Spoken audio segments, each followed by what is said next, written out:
I'm free. I have my passport. Why are they grabbing me? They're kidnapping me again. I'm from Chicago. My flight was Colombia. Why am I going to Tijuana? This is a kidnapping. They're in uniforms.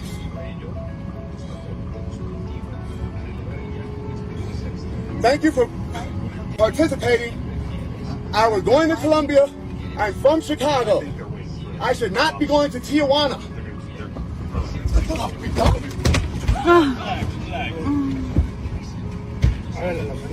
Let me go.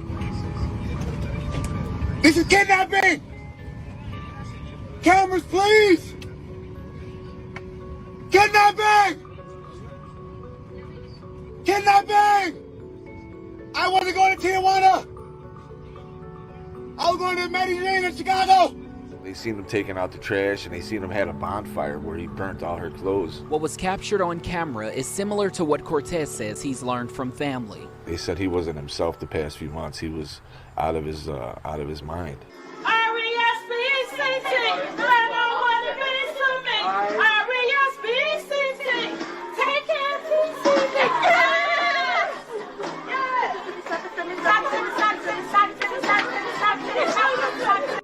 At 73 years old, Myrtle Brown epitomized grace, resilience, and unwavering positivity.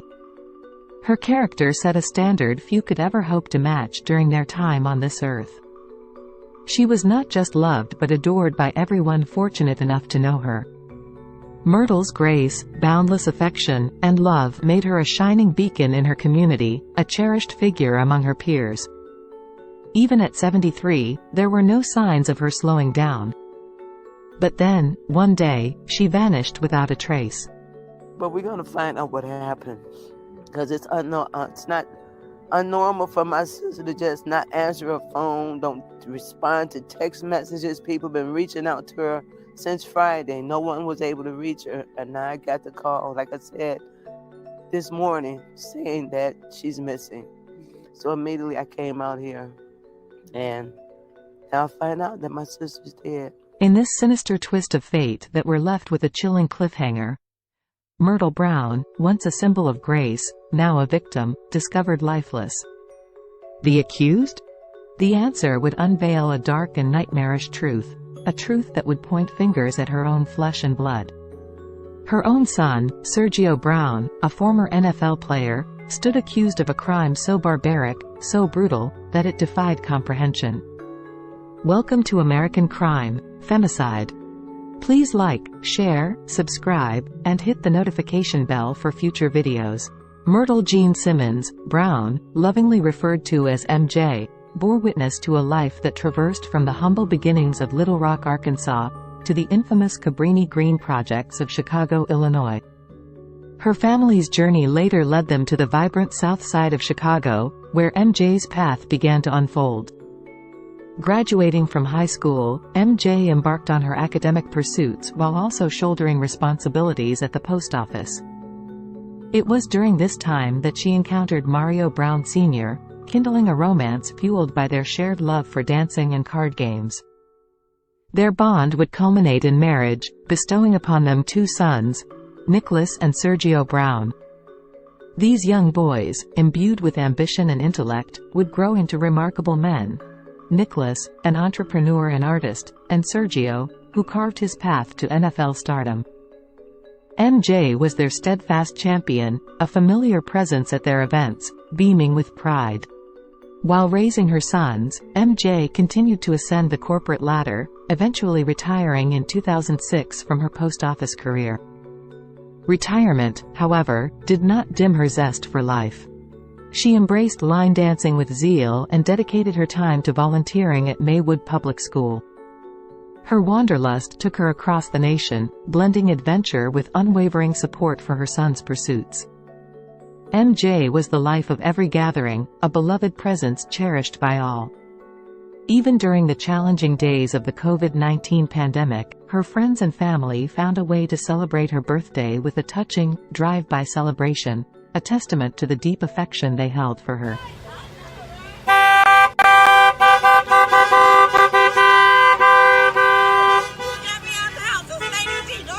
nothing to shut in. Look, you know I must love you. You got me out the house, right?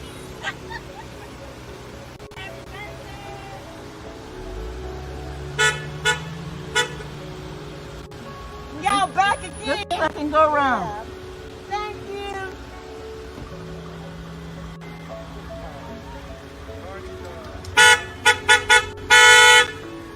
Okay, y'all, come on. They're sick of the shut in. Come on. I'm not finished yet. Do you get your bag for me now? Where's my bag at? Unless you're gonna come back. Oh, yeah. I gotta come back. Turn around. Okay, happy birthday. Okay. I forgot to, I think I got it. Uh-huh. I ain't scared. Yeah. In the wake of his NFL career, Sergio returned to Chicago, moving back in with his mother. Although some noted his occasional peculiar behavior, resembling signs of a mental disorder, most neighbors found him friendly and sociable. You see him walk around and everything, he'll always say hi to me and wave at me and stuff like that, but, seemed like a nice guy. What unfolded next was beyond anyone's expectations. As days passed without any response to texts or calls, a growing sense of unease settled upon MJ's family. Her sister made the fateful decision to visit her home, where unsettling signs of disarray hinted at an ominous turn of events. Neither MJ nor Sergio was anywhere to be found. Desperate, she searched inside and outside the house, eventually leaving. When she returned later that day, the heart-wrenching discovery awaited her. MJ's lifeless body lay behind her home, near the creek. The news shattered the hearts of Myrtle's family and friends, leaving them with two haunting questions. Why had this happened, and where was Sergio? Police have this residential cul-de-sac behind us roped off as they investigate. According to family members, the Melrose Park and Maywood police departments are investigating the death of Myrtle Simmons Brown, the mother of former NFL player Sergio Brown, who loved ones say they have not heard from. Now, earlier today, we talked to Sheila Simmons, who is the sister of Myrtle Simmons Brown, and she told us that she last talked to Myrtle on Thursday. She says early this morning around 3 a.m., she got a call that Myrtle and her nephew, former NFL player Sergio Brown, were missing.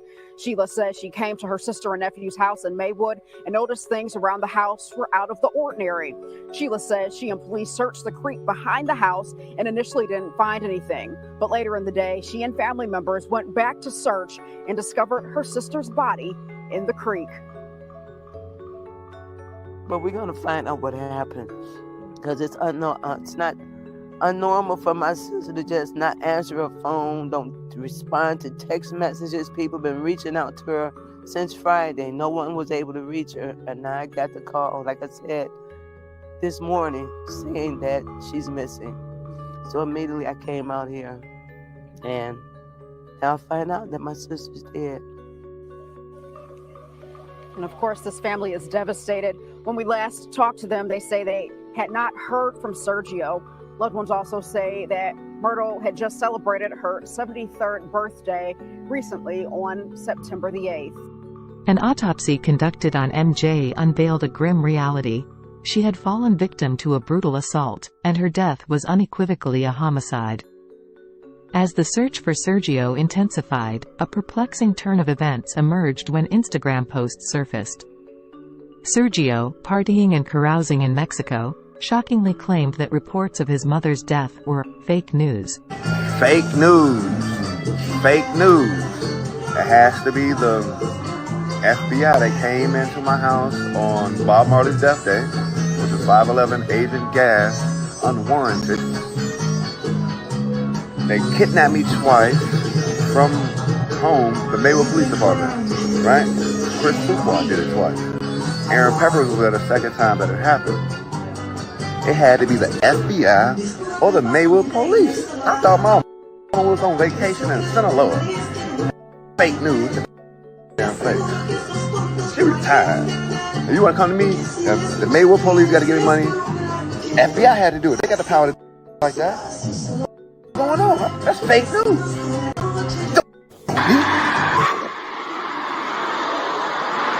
Oh my God, if I die,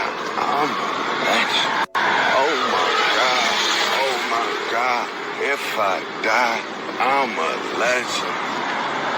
It's too late for my city. I'm the youngest nigga rapping. Oh my God. Oh my God. Drizzy Drake! These posts cast him in a dubious light, shifting the focus squarely upon him as the prime suspect. Aware of his presence in Mexico since September 19, authorities acted swiftly. They secured an arrest warrant and deported Sergio back to the United States on October 10. I'm free. I have my passport. Why are they grabbing me?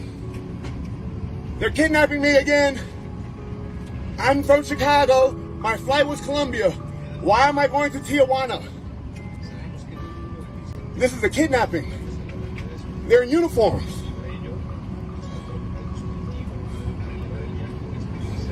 Thank you for participating. I was going to Colombia. I'm from Chicago. I should not be going to Tijuana.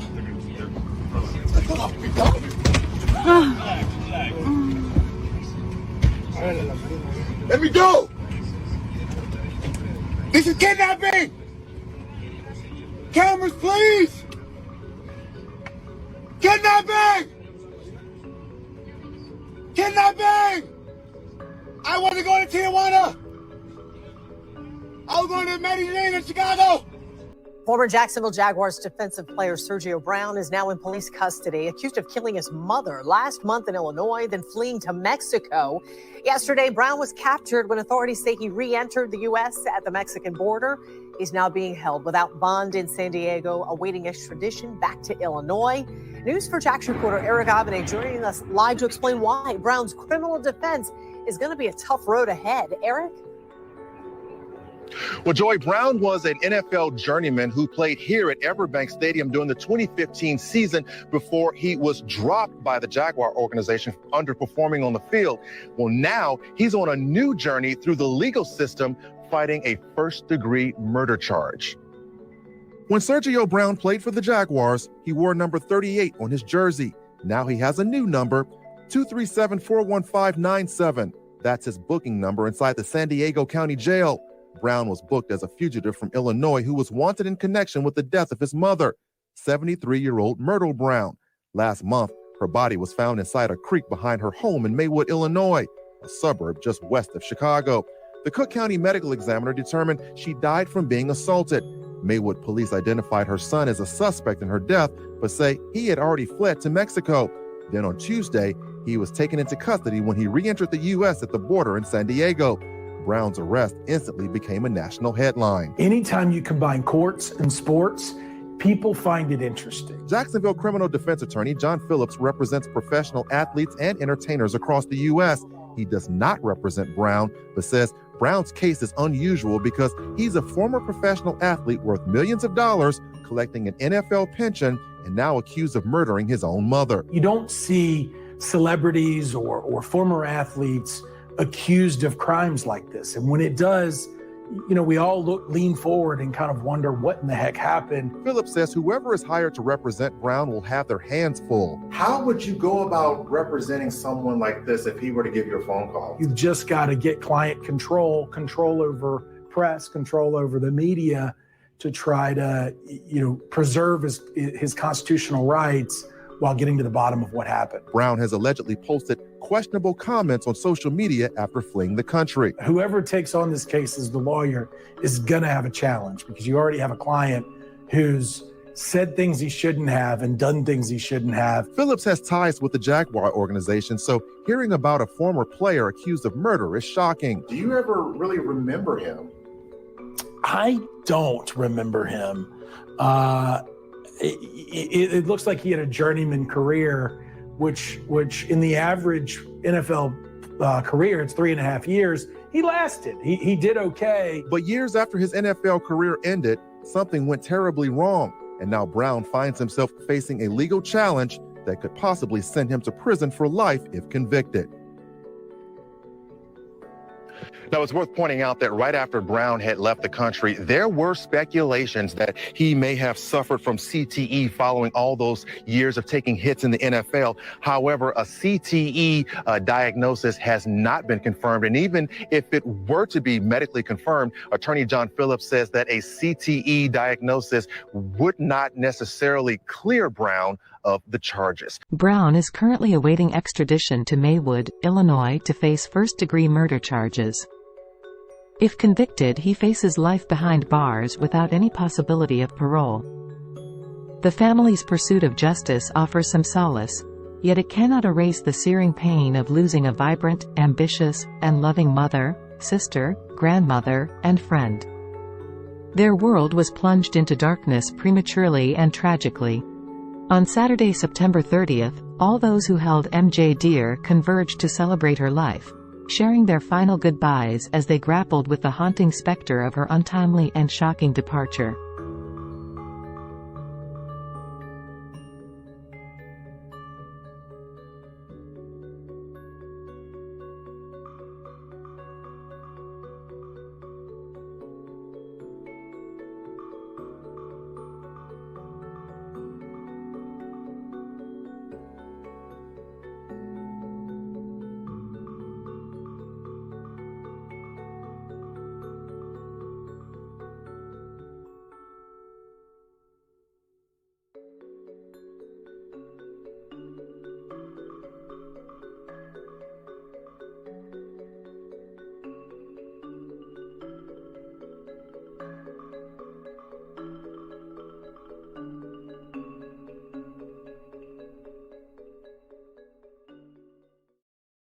Amidst the somber farewells to MJ, her family and friends found solace in honoring her memory by engaging in activities she cherished: dancing, laughter, and joyful celebration.